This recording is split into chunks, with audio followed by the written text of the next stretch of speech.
Hi everyone, family, friends, fellow Africans here in the continent, and to you who are in the diaspora. I'm here in our motherland continent, Africa. So I'm trying to visit some areas. I take a decision to visit some areas here in the continent of Africa and to see how people are living, how people are doing things. But one thing that I discovered is that Africans, we are still living in poverty. Despite that, we have all resources, but we are still living in poverty. So we have a great duty to make sure that we are uplifting people from poverty. People are still living in poverty. Things is not okay on the ground.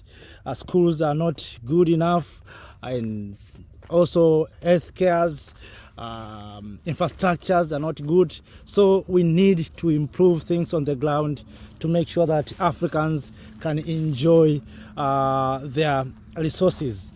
Family, friends, fellow Africans, as you can see, it is very, very sun, but you find that we have not using this sun to tap solar energy, but the sun is there. We have rivers around here, but you can't see people using water for irrigation, but yet we are still suffering the shortage of food. So I think family, we have a great duty to do. We are still development. We need to improve things. We need to make sure that we change things on the ground.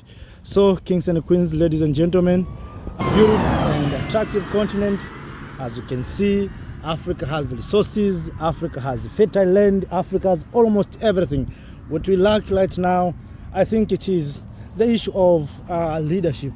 We need a light of leadership that will transform and inspire people to do what is good and right.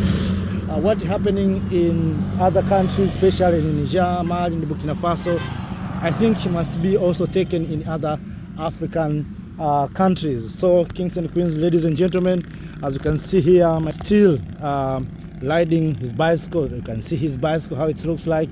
So that's how Africans we are living. Young people are still suffering with the shortage of employment opportunities. Of course, there's something that we can do as Africans in terms of generating jobs or generating job opportunities.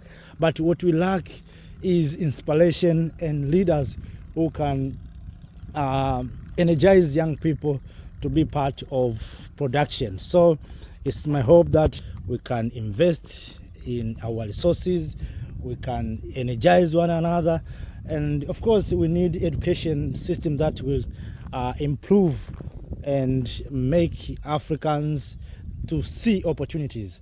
We have a lot of opportunities, but we Africans, we don't see opportunities.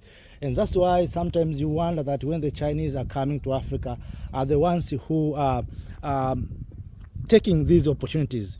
There's a lot of opportunities, starting in education, coming to technologies, come to agriculture, come to industrialization. So if we can invest in education to teach our young men and women how to recognize and understand opportunities, I hope we can do things that will uplifting our life. As I told you, people are still living in poverty. People are still starving in poverty. So we need to make sure that Africans are going out of poverty. And there's a reason for we Africa to move out of poverty. So we can do better if we can, as I said, we can invest in education system that will make Africans recognize and see opportunities for them to invest on their resources.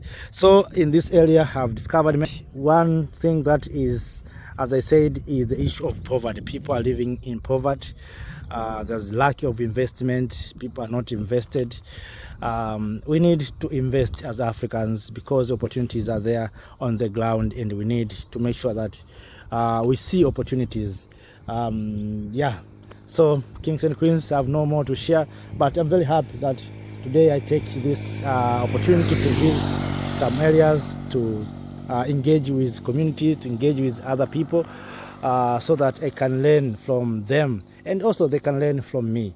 That's why I'm here in this land, our motherland continent. Africa will not be built by Europeans or Americans. Africans will be built by Africans themselves. Up to that, let me say thank you. Have a nice time. See you next time. Thank you. Thank you, Africa.